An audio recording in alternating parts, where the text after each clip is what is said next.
Kemudian nanti akan berada di titik terendah lagi itu di usia 78 sampai 84 tahun. Ojo turu sore kaki, ono diwangang lang jagat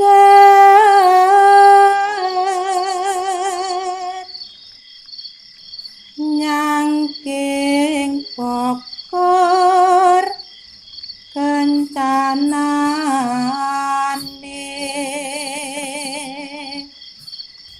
isine donga tetulak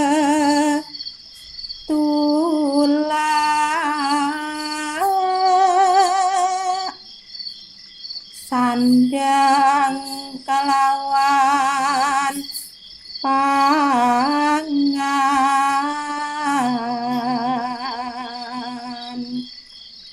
yo iku bagian nipun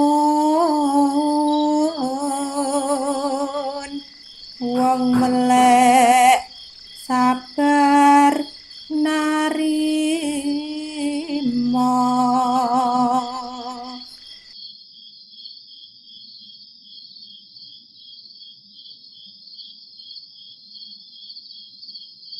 Assalamualaikum warahmatullahi wabarakatuh.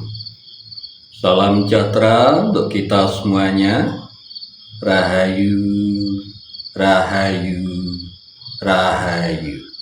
Pada kesempatan kali ini, bahasan kita masih berlanjut mengenai titik terendah roda kehidupan weton berdasarkan hari kelahiran atau bisa disebut rezeki mati.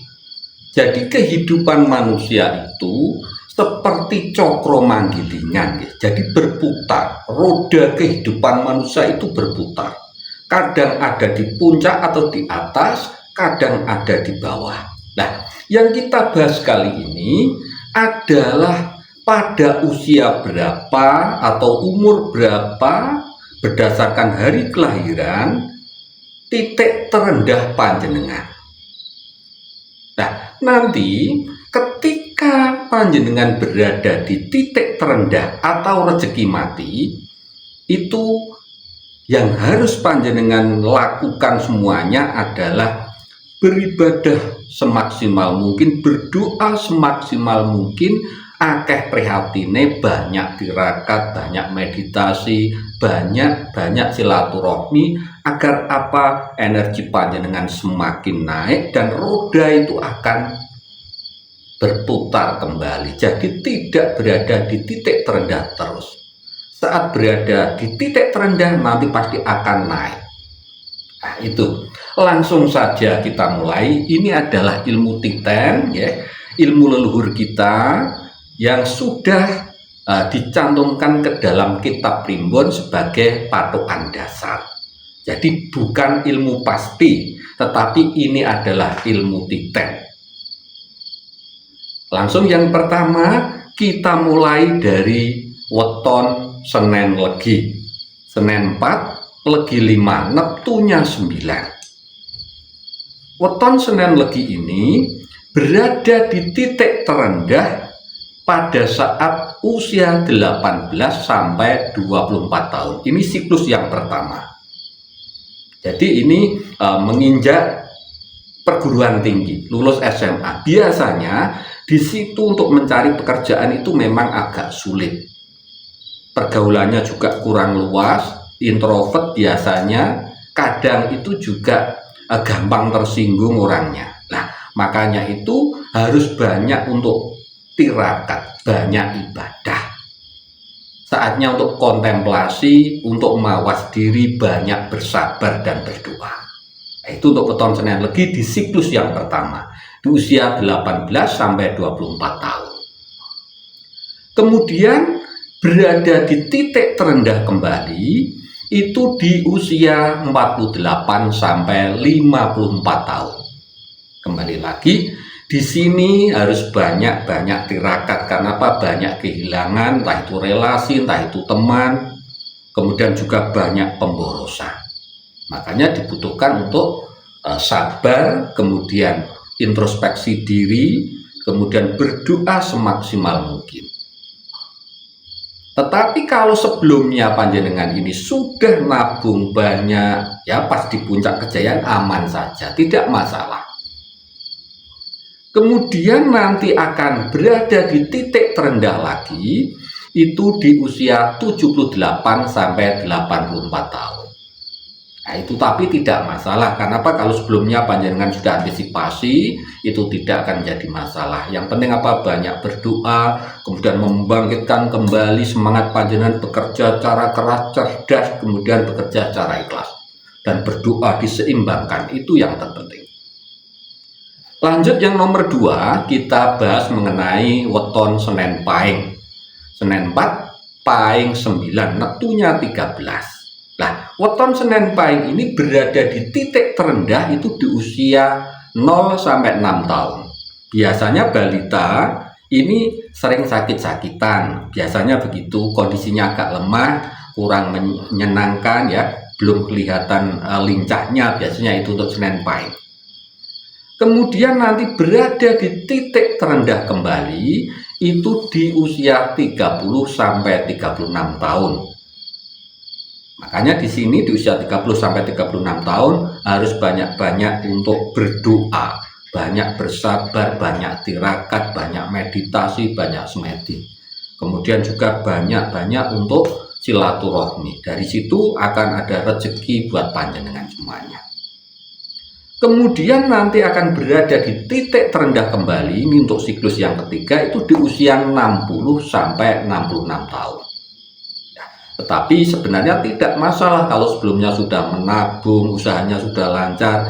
Ketika berada di titik terendah, itu kalau bisa jenengan bisa berpartner dengan orang lain, atau bisa juga usahanya panjenengan bisa panjenengan alih namakan atau dilimpahkan kepada anak jenengan atau putranya jenengan. Nah itu caranya begitu supaya apa? Tidak drop, betul-betul drop.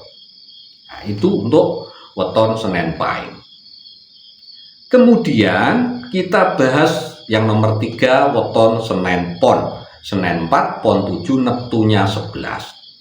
Senen Pon ini berada di titik terendah atau bisa dikatakan rezeki mati itu di usia 12 sampai 18 tahun. Nah, ini masih di bangku sekolah, itu tidak masalah karena masih ada tanggung jawab orang tua dan segala macam. Dan itu biasanya ketika berada di titik terendah itu memang pergaulannya agak kurang, agak tersinggungan, kemudian juga kesehatan agak menurun semacam itu. Banyak kehilangan, entah itu teman, entah itu juga hal-hal yang lain, dan banyak pemborosan. Makanya dibutuhkan doa, kemudian dibutuhkan untuk tirakat semacam itu. Nah, kemudian nanti akan berada di titik terendah kembali itu di usia 42 sampai 48 tahun. Nah, disinilah betul-betul panjenengan ini harus banyak introspeksi diri, harus banyak berkontemplasi, harus banyak pembenahan-pembenahan dengan doa, dengan usaha semaksimal mungkin, juga dengan tirakat. Kalau bisa melewati itu semua, karena roda kehidupan itu berputar, maka nanti juga akan sampai kepada puncaknya. Dan akan berada di titik terendah kembali ketika roda kehidupan sudah berjalan itu di usia 72 sampai 78 tahun. Kembali lagi di sini kesehatan biasanya menurun, banyak kehilangan, ya entah itu relasi, entah itu teman, kemudian juga banyak pemborosan. Makanya butuh untuk berdoa, kemudian banyak-banyak untuk tirakat dan untuk semedi kalau Jawa. Kalau di agama Islam ya banyak beribadah menurut agamanya panjenengan. Nah itu. Kemudian kita bahas yang nomor 4 untuk weton Senen Wage. Senen 4, Wage 4, neptunya 8. Menurut Primbon Jawa, titik terendah panjenengan di siklus yang pertama itu pada usia 24 sampai 30 tahun. Itu titik terendah roda kehidupan panjenengan. Di situ harus banyak tirakat, banyak bersabar, banyak berdoa. Karena memang apa? Sudah gandengannya wong urip. Ya. Berada di puncak, berada di bawah itu sudah gandengan kita ketika kita hidup. Itu sudah perjalanan hidup kita. Yang penting kita terima dengan ikhlas, dengan doa, dan kita berusaha semaksimal mungkin. Nah itu. Kemudian nanti akan berada di titik terendah kembali, itu di usia 54 sampai 60 tahun. Nah, kembali lagi di sini banyak pemborosan, banyak kehilangan. Makanya dibutuhkan tirakat, dibutuhkan doa dan usaha semaksimal mungkin. Banyak-banyak untuk berkontemplasi, banyak-banyak untuk semedi, memohon kepada Tuhan Yang Maha Kuasa agar nilai kehidupan kembali naik. Kemudian nanti akan berada di titik terendah kembali, itu di usia 84 sampai 90 tahun. Biasanya kesehatannya menurun, kemudian ekonomi kalau dipegang sendiri juga agak menurun. Makanya harus dilimpahkan ke anaknya yang nilai kehidupan lebih bagus. Nah itu. Kemudian selanjutnya kita bahas yang nomor 5, weton Senen Kliwon. Nah, weton Senen Kliwon ini akan berada di titik terendah untuk roda kehidupannya itu di usia 6 sampai 12 tahun. Ini untuk siklus yang pertama. Di bangku SD tidak masalah karena masih menjadi tanggung jawab orang tua. Karena itu biasanya memang banyak menyendiri orangnya, kemudian prestasinya juga menurun drastis di sini. Kemudian kurang teman, pergaulannya kurang supel, banyak tersinggung, sering marah biasanya di sini. Di usia 6 sampai 12 tahun karena nilai kehidupan satu atau titik terendah atau bisa dikatakan rezeki mati. Tetapi itu tidak masalah. Ya, nanti roda itu pasti akan terus berjalan dan berputar. Nah, nanti akan mencapai titik terendah kembali itu di usia 36 sampai 42 tahun. Hati-hati di sini, harus banyak tirakat, banyak berdoa. Ya, karena apa? Nilai kehidupan satu di usia 36 sampai 42 tahun. Kemudian nanti akan berada di titik terendah kembali untuk siklus yang ketiga itu di usia 66 sampai 72 tahun. Tapi kalau sebelumnya panjenengan ini sudah menyiapkan diri, aman, tidak masalah. Nah, untuk membangkitkan ketika kita berada di titik terendah, itu yang paling utama adalah doa. Doa, banyak tirakat, banyak beribadah menurut agama dan kepercayaan panjenengan masing-masing. Dan usahanya tetap dimaksimalkan dengan usaha maksimal itu tadi, maka rezeki panjenengan juga akan baik-baik saja. Nah, demikian bahasan kita kali ini. Mohon maaf bila ada salah-salah kata dan apapun yang kurang berkenan di hati panjenengan semuanya. Dan mudah-mudahan bahasan kita kali ini bisa panjenengan jadikan sebagai wawasan dan mudah-mudahan bermanfaat untuk kita semuanya. Matur sembah nuwun. Wassalamualaikum warahmatullahi wabarakatuh.